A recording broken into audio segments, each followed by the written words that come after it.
Hi guys, and welcome to today's case. I hope you're all doing super well.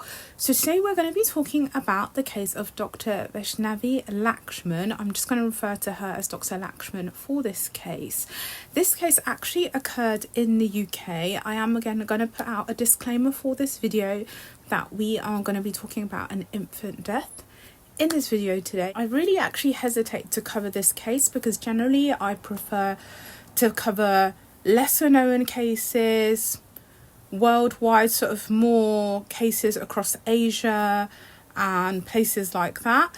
But this was quite a prolific case and I feel like it kind of drops out of the press in the UK as well, so I decided to cover it today. So we're going to be talking about Dr Laxman. Dr Laxman was a female consultant doctor, qualified gynecologist. She was actually a senior, what we refer to as a senior consultant or senior gynecologist, which means she's a consultant or doctor that had a very high level of experience within the field that she works in. So she was esteemed to be more knowledgeable than certain other colleagues, for example. And for this case, the identities of the victims have been kept as, I don't know what you call it really, as non-identified, as secret, because of what happened in this case.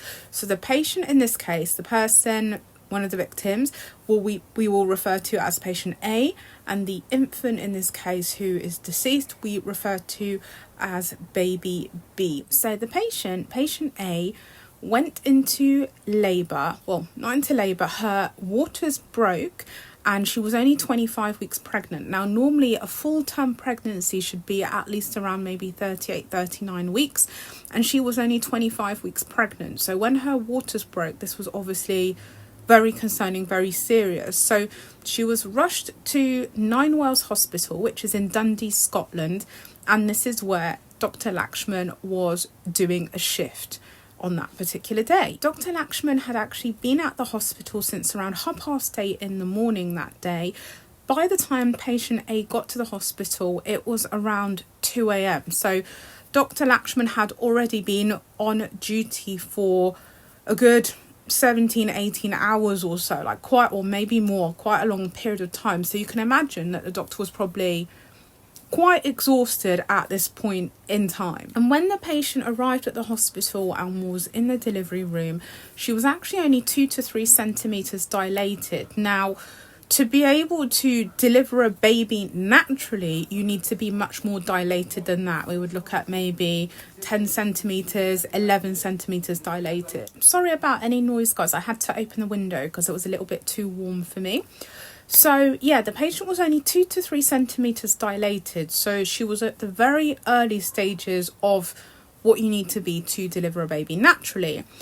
And the baby itself was in what we call a breech position. So for those of you that don't know what a breech position is for a baby, it means the baby was essentially the wrong way round. So the head should be engaged at the bottom. So when you deliver the baby, the head should come out first and the legs should come out and the arms after. In this case, the baby was breech. So the legs and the feet were facing where the head should be at the bottom, and the arms and the head were at the top, so higher to the top part of the abdomen or the womb. So the baby was in completely the wrong position to be delivered, and also the baby's umbilical cord was out of the womb. So essentially the baby's not receiving the nutrients it's supposed to. So already the baby's 25 weeks, its umbilical cord is out of the womb, so it's not receiving nutrients and it's in a breech position. So this is kind of a very urgent delivery situation. Dr Laxman apparently had 2 other doctors in the room with her. There was 3 of them because obviously this was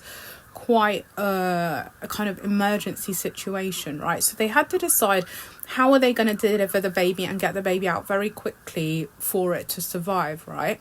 So the doctor decided that they're going to deliver the baby naturally. So they're going to get the legs out first, the baby's in breech, get the arms out and get the head out. Now this is again very unusual to try and deliver a baby naturally like this. Normally it should always be a C-section, especially if the waters are broken, baby's not at full term, etc. And it really needs to be a C-section. But the doctor for some reason decided to deliver the baby naturally and get the legs out first and the head out after. So essentially she was trying to maneuver the baby inside the womb to get it out, which was extremely difficult. And the other two doctors who were in the room kept telling Dr. Laxman, like, be careful how much force you apply, because obviously the baby's only 25 weeks, it's not full term, it's probably a bit distressed, because even at that stage babies can be distressed in the womb.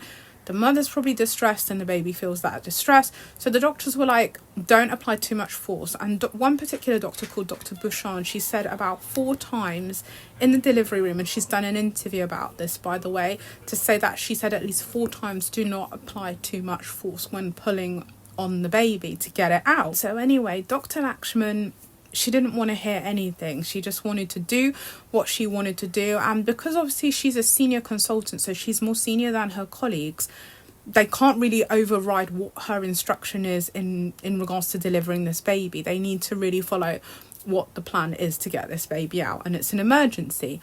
So she keeps applying this force. She gets the legs out, and the baby itself has got its arms behind its head, a bit like this. So you can imagine if it's got its elbows out and its arms out like this, how are they going to get the baby out? It's going to, of course, jam, and it's going to be a real struggle to get the baby out. So Dr. Laxman, she's applying more and more force, and the other doctors are still interjecting, telling her, be careful, because at this point they're thinking she's going to pull and the arms are stuck like this. And in that case, guys, I mean, you could easily break the baby's arms. Like, this is, this is no joke. The doctor kept pulling, and eventually the arms came out. So now you've got the feet, like the legs, the arms have come out, but the head is still inside of the womb, right? So they need to get the head out. So Dr. Laxman, she's applying all the force possible, etc., etc. She suddenly pulls, and the head comes off the body. So at this point, the other 2 doctors had to be really reactive. Obviously, the mother's there, and they're trying to deliver her baby. I mean, for the patient, I can't even imagine the state she must have been in at this stage.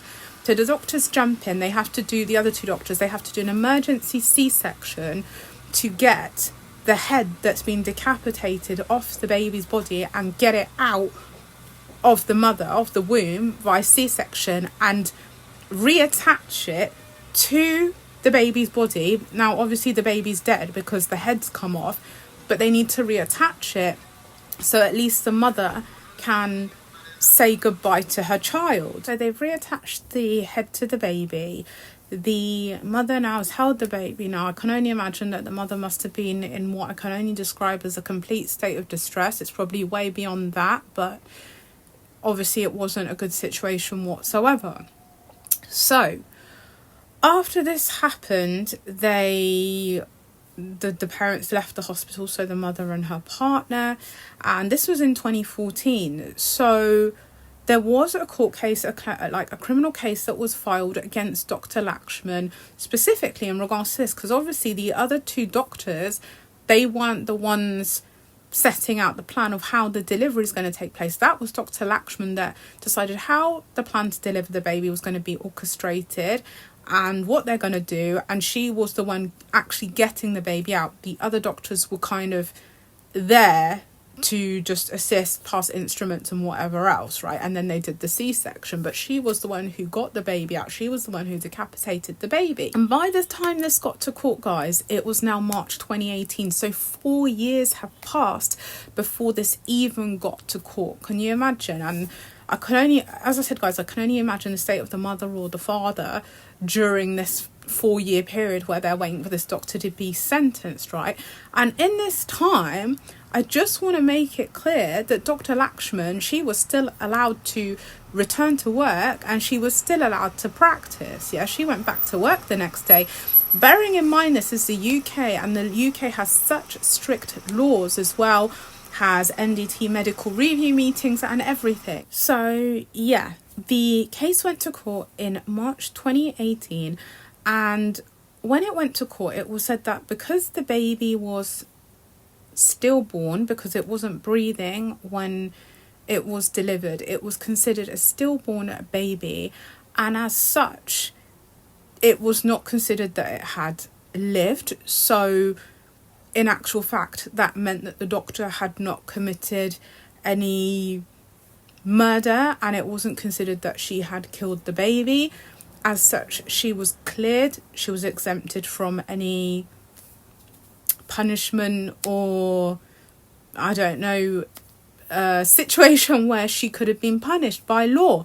And again, she just returned to work. She wasn't given any suspension on her license as a consultant, nothing at all. Apparently, Dr. Laxman, she was originally from India, from Chennai, and she came to the UK to practice as a consultant. I actually went online because obviously I researched this case and I wanted to kind of see if I could find some more information on her before she got to the UK. And she's got loads of reviews online in India that are all 5-star reviews. And I'm thinking, like, if you, even especially as a senior consultant, or as a consultant full stop actually, you pulled a baby's head off and it applied so much force to do that, I wouldn't rate that as a 5-star consultant. I wouldn't rate that as a consultant full stop. Like, and I don't understand how this woman's license has not been revoked by the GMC, which is the General Medical Council in the UK. I don't understand how she's still able to practice as a consultant. It's said that when it went to court, she was in tears and crying, and actually the baby's mother, so patient A, was in court, like, and faced her in the courtroom and was like, I'll never forgive you, I'll never forgive you, and was shouting. And the doctor, Dr. Laxman, was just crying, and actually Dr. Laxman's lawyer had to apologise to patient A because Dr. Laxman couldn't even apologise and was just apparently completely distraught. And I'm thinking, you're distraught as a doctor. Imagine how distraught the mother is because you've ripped off the child's head, for God's sake. Remember, guys, I mentioned one of the other consultants, Dr. Bouchon. So there was 2 other doctors, remember, in the theatre that did the C-section. And one of the doctors, we don't know their identity, but the other doctor, Dr. Bouchon, so obviously she's done interviews and she's commented on this case. And she said even years later, to this day, she still has nightmares. She's still completely distressed by what happened that day, because obviously it was her and her colleague that did the C-section and had to take the baby's head out of, you know, the patient's womb. So she said to this day she's still distressed by that whole situation. She could never forget it because obviously it's something so shocking that it's just beyond anything you would tend to generally experience as a consultant or a doctor. So to this day, the consultant is still practicing, still delivering babies, still a senior consultant. And I'm like, if I was a patient, I wouldn't have this woman deliver my baby. And if I was going to work alongside consultants, I would not work alongside this woman out of principle, because I just couldn't. I couldn't work with someone like this. Like, I couldn't respect someone like this ever.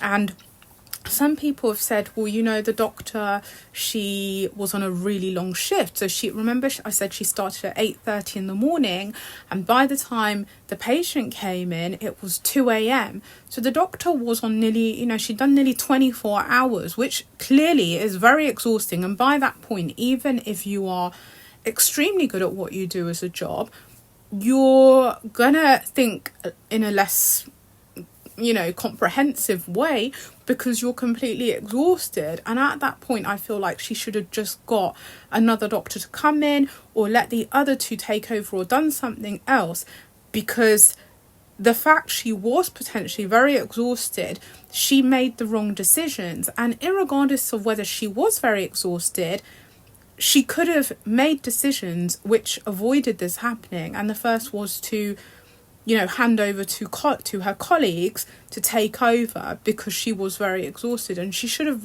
that's what she should have done. Never mind making a decision as to whether to get the baby out in a natural delivery or do a C-section. She should have called other doctors in, and there were 2 other doctors in the room. So she still had that responsibility in regards to the role that she does, because it's a responsibility of care to a patient, to still make a decision that didn't hinder the patient or the baby's condition. and didn't put her into dispute as a consultant. And that is the case of Dr. Laxman. Now, as always, guys, feel free to leave any comments down below on this case. Let me know if you've heard of this case, if you're from the UK as well. And as always, you can leave me case suggestions down below. And I will see you again very, very soon, of course, for another video.